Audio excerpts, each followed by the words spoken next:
saying that the hegemony of Western media has to end. Western media has had it too good for too long, and it has ruined the balance of power that's required, not just in politics and society, I was told you were a shy and retiring journalist. Now, since Sam started with numbers, I'd like to share some numbers. Sam's numbers were very interesting.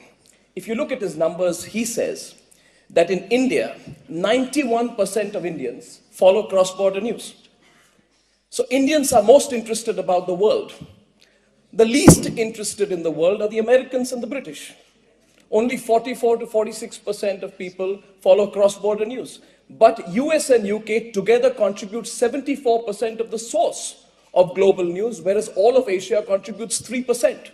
If I were to summarize that in one line, it basically says that Indians are the least insular people, most open-minded. Americans are the most insular people, right? But they have complete dominance over the global narrative in terms of news. I'll share a couple of other numbers with that.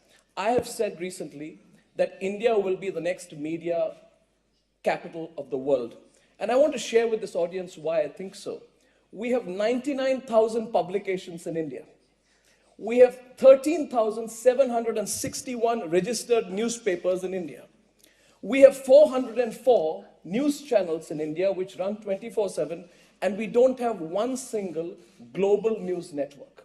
Now, if I look at Sam's figures and the figures that I'm presenting to you, and begin with an assumption, and I'll wrap up, begin with an assumption that there is a problem in the world in terms of balance.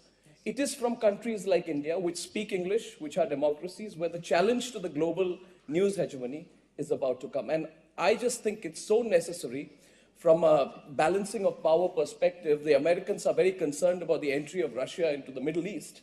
They are more concerned that they are going to lose their balance rather than establishing a new balance. Similarly, in the world of media as well, the time has come to provide a serious counter to global media sources like BBC and CNN, which have been hegemonistic for far too long.